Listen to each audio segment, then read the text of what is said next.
Sebelumnya, Assalamualaikum warahmatullahi wabarakatuh. Perkenalkan, nama saya Lady Rifan Setiawan dengan NIM 24 1010111037. Di sini saya ingin menjawab soal UAS perekonomian Indonesia. Untuk soal pertama itu, jelaskan dampak positif dan negatif perdagangan internasional. Berikan contoh konkret.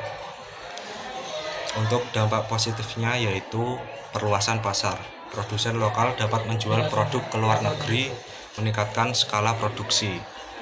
Untuk dampak negatifnya yaitu adanya ancaman terhadap industri lokal seperti produk impor yang lebih mudah beresiko mematikan produsen dalam negeri yang belum efisien. Untuk contoh positifnya itu ekspor kelapa sawit Indonesia ke Eropa dan India yang menghasilkan devisa miliaran dolar. Untuk contoh negatifnya sendiri itu banjirnya produk tekstil impor ilegal yang murah di pasar domestik seperti di pasar Tanah Abang yang menyebabkan banyak pabrik tekstil lokal gulung tikar. Untuk soal nomor 2 itu jelaskan kekeliruan dalam analisis balance of payment. Jadi kekeliruan defisit itu selalu buruk, surplus selalu baik. Banyak orang mengira defisit pada current akun adalah tanda kehancuran ekonomi. Padahal jika defisit itu terjadi karena investasi luar negeri yang masuk untuk membangun pabrik, hal ini justru bagus untuk pertumbuhan jangka panjang. Contohnya pada tahun 2018 Indonesia mengalami defisit neraca transaksi berjalan karena banyak mengimpor barang modal seperti mesin dan besi baja.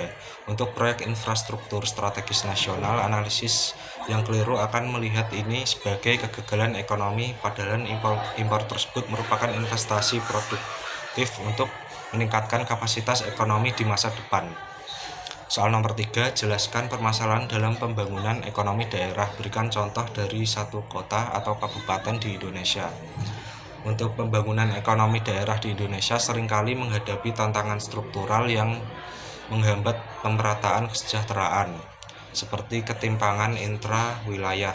Pusat pertumbuhan hanya berputar di area perkotaan, sementara wilayah pinggiran tertinggal. Untuk contohnya sendiri itu seperti pada Kabupaten Kutai Kartanegara memiliki produk domestik regional bruto yang sangat besar karena kaya akan sumber daya alam seperti minyak bumi, gas alam, dan batu bara.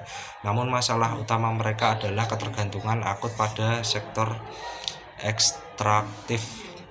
Ketika harga batu bara global jatuh, pertumbuhan ekonomi daerah langsung merosot tajam, memicu pemutusan hubungan kerja atau PHK. Untuk menurunkan daya beli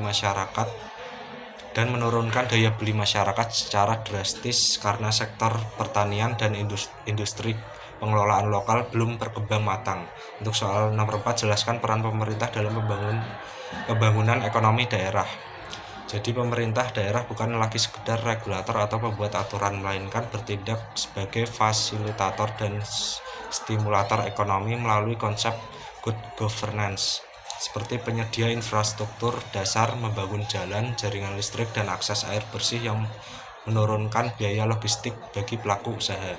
Untuk contohnya sendiri, pemerintah kota Surabaya secara konsisten mempermudah perizinan usaha digital dan menyediakan ruang kerja bersama gratis bagi pelaku UMKM startup lokal yang berhasil mendongkrak ekonomi kreatif secara signifikan. Untuk soal nomor 5, A, jelaskan alasan suatu negara memutuskan untuk melakukan hutang luar negeri.